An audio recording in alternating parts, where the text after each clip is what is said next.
नमस्कार। संपूर्ण हिंदी स्पेशल एकमात्र YouTube channel Phefana Hindi classes पर आप सभी का स्वागत है। और इस चैनल पर आपको हिंदी के तीनों पक्षों व्याकरण, साहित्य व काव्य शास्त्र का गूढ़ अध्ययन करवाया जाएगा। तो बढ़ते हैं आज की क्लास की तरफ। और आज की क्लास में अपन निबंध को जहां छोड़ा था वहीं से आगे लेकर चलते हैं। तो अपन इस क्लास में क्या पढ़ रहे थे? अपन डॉक्टर रामविलास शर्मा द्वारा रचित निबंध का अध्ययन कर रहे थे। रामविलास शर्मा जी, तो शर्मा जी के निबंध को अपन इस क्लास में पढ़ रहे थे। और शर्मा जी ने निबंध कौन सा लिखा है? संत साहित्य की ऐतिहासिक भूमिका। संत साहित्य की ऐतिहासिक भूमिका, ये निबंध अपनों ने इस क्लास में शुरू किया था। देखिए, अपन पिछली क्लास में ये बात कर रहे थे कि भी इन्होंने, संतों ने संसार को मिथ्या कहा है। तो संसार को मिथ्या क्यों कहा है, इसके पीछे कोई एक ऐतिहासिक कारण है जिसकी चर्चा अपन पिछले क्लास में कर चुके थे। ये यूं कहते हैं कि जब बाहर कुछ नहीं मिल रहा तो उसको लेकर रोना नहीं चाहिए। जब कुछ मिल ही नहीं रहा, जो अपना है ही नहीं, उसके लिए क्यों रोना। तो ये कहते हैं कि बाहर कुछ मिल ही नहीं रहा तो उसके लिए रोना नहीं, ये मान लो कि ये तो सब नष्ट होने वाली नाशवान चीजें हैं। तो क्या करना चाहिए? इन्होंने इसीलिए साहब के दर्शन अपने हृदय के अंदर ही करने का कहा। यानी परमात्मा, साहब किसको कहा जाता है? परमात्मा तत्व को। तो परमात्मा तत्व की प्राप्ति किसके माध्यम से संभव है? परमात्मा तत्व की प्राप्ति साधना के द्वारा अपने ही हृदय के अंदर संभव है। देखिए, इस संबंध में हालांकि तुलसीदास जी ने विचार व्यक्त किया है। किसके बारे में? संसार की मिथ्या के बारे में। तो कि संसार जग है वो झूठा है, जो दिख रहा है वो क्षणिक है, वो समाप्त हो जाएगा। तो इसलिए तुलसीदास जी ने भी एक उक्ति लिखी है या वक्तव्य दिया है। ये क्या लिखते हैं? ये लिखते हैं कि झूठो है, झूठो है, झूठो है। फिर से लिखते हैं झूठो है। 3 बार तो इसमें आता है झूठो है, झूठो है, झूठो है। आगे लिखते हैं कि सदा जग संत कहत। झूठो है, झूठो है, झूठो। आगे यूं कहेंगे कि झूठो सदा जग, झूठो है, झूठो है, झूठो सदा जग। यानी झूठा है हमेशा संसार। संसार, जग का मतलब होता है संसार, सदा का मतलब हमेशा। संत कहत है, संत कहत है। अब कौन कहता है ये बात? संत लोग कहते हैं। और क्या? जे अंत कहा है, जे अंत कहा है। ये बात भी इन्होंने कि जिसका अंत संतों ने कहा है। संतों ने जिसका अंत कहा है, किसका? संसार का। भी संसार का अंत हो जाएगा, संसार पल भर में नष्ट होने वाला है। और इसके साथ ही आगे पंक्तियों में ये लिखते हैं कि जान पने को गुमान बढ़ो, जान पने को गुमान बड़ो है। जान पने को गुमान, जान पने का मतलब है कि अपने आप को अच्छे कुल में जन्म लेने के बाद गुमान करते हैं। तो तुलसीदास जी कहते हैं, तुलसी वे विचार इस पर, तुलसी कहते हैं कि वे विचार यानी इस प्रकार के विचार रखने वाले जो लोग हैं वो क्या है? गंवार महा है। वो बहुत बड़े गंवार है, अज्ञानी है, मूर्ख है। अब देखिए, इसी बात को सार्थक करने वाली उक्ति है। किस बात को? संसार असत्य है, अर्थात संसार मिथ्या है। इसी बात को तुलसीदास जी ने इस रूप में लिखा है कि भाई झूठो है, झूठो, झूठो सदा जग। झूठा है हमेशा ही संसार, यानी संसार जो दिख रहा है वो सिर्फ और सिर्फ एक बाहरी आवरण मात्र है। एक सुंदर चित्रकारी मात्र है परमात्मा की। बस सत्य तो क्या है, सत्य सिर्फ परमात्मा का नाम है। अपन जो भी बने हैं वो सब एक दिन खत्म हो जाएंगे, तो इसलिए ये संसार झूठा है। संत कहत जे अंत कहा है, संत लोग कहते हैं कि इसका अंत निश्चित है, संसार नाशवान है। जान पले को गुमान बड़ो हुए, जान पने का मतलब है कि जो व्यक्ति अपने आप पर, गुमान का मतलब होता है अहंकार, अहंकार रखता है। तुलसीदास वे विचार गंवार महा है। तुलसीदास जी कहते हैं कि जो अहंकार का विचार रखते हैं, घमंड का, अभिमान का विचार रखते हैं, वे व्यक्ति बहुत ही मूर्ख है। क्यों? क्योंकि जिस जन्म के लिए, जिस जीवन के लिए वो अहंकार कर रहे हैं, अभिमान कर रहे हैं, वो तो नष्ट होना है, तो इसलिए उसके लिए कौन सा अभिमान। तो इस प्रकार से यहाँ पर तुलसीदास जी ने कहा है। तो आप इसका स्क्रीनशॉट लेना चाहते हैं तो स्क्रीनशॉट ले लीजिए, ताकि आगे आप प्रश्न में इस बात को लिख सकते हैं। देखिए अब यहाँ पर क्या अपन मान ले, अपनों ने यूं कहा कि भाई संत साहित्य में जैसे संसार को मिथ्या कहा गया तो उसका कोई न कोई एक कारण था। ये सच में इस प्रकार की निराशावादी भावनाएं जनता में नहीं भरना चाहते थे। तो तुलसीदास जी ने भी तो ये बात कही है। तो अपन क्या ये मान ले कि भाई इस साहित्य की प्रवृत्ति ऐसी थी, इस साहित्य की विशेषता ही ऐसी थी, निराशावादी? नहीं। अगर इस साहित्य की मध्यकालीन साहित्य, भक्तिकालीन साहित्य की इसी प्रकार की विशेषताएं थी, प्रवृत्ति थी, तो मीरा ऐसे कैसे कह गई? क्या मीरा कहती है, आंसुअन जल सिंची सिंची, आंसुअन जल सिंची सिंची, सिंची सिंची प्रेम बेली बोई, प्रेम बेली बोई, कि मैंने प्रेम रूपी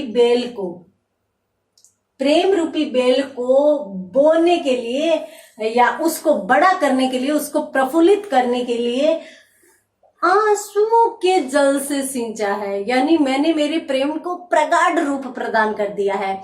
मेरी बेल अब बहुत बड़ी बन चुकी है। कौन सी? प्रेम रूपी बेल। क्यों? क्योंकि मैंने आंसुओं के जल से उसको सींच दिया है। तो यहाँ पर मीरा ये बात कहती है। साथ ही साथ याद कीजिए उस प्रसंग को जिस समय भगवान राम और सीता, लक्ष्मण, तीनों के तीनों वन के लिए निकले थे। अब वन के लिए निकले थे तो वहां पर जो एक जगह वो लोग विश्राम करते हैं, एक गांव में विश्राम करते हैं, तो वहां पर सीता जी के पास कुछ महिलाएं आ जाती है।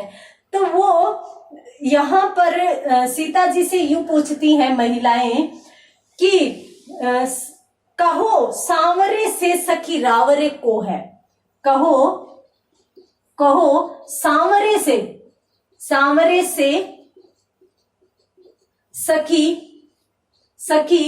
रावरो को है।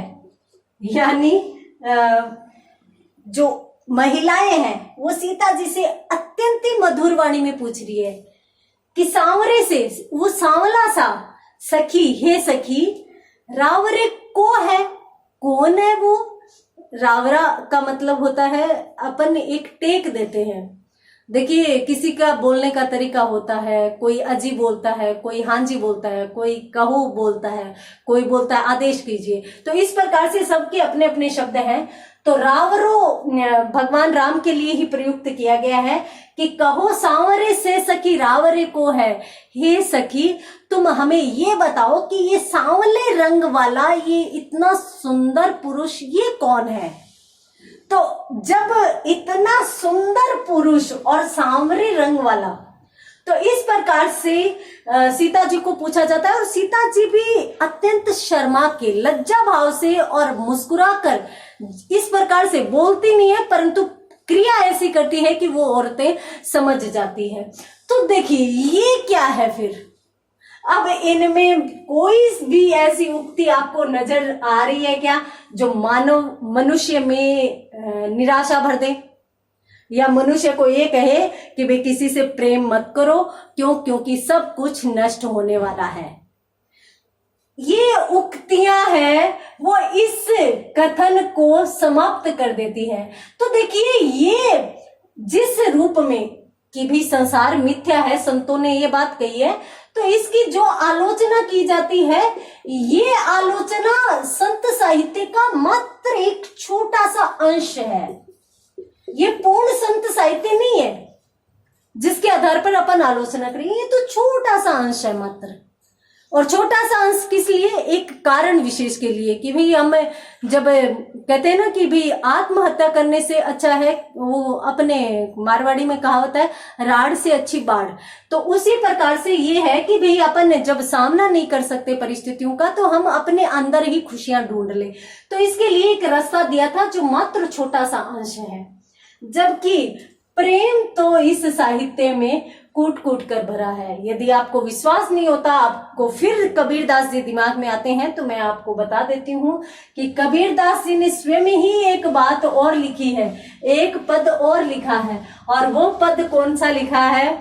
कबीरदास जी ने लिखा है कि ऐसी वाणी बोलिए, ऐसी वाणी बोलिए, बोलिए मन का आपा खोए, मन का आपा खोए,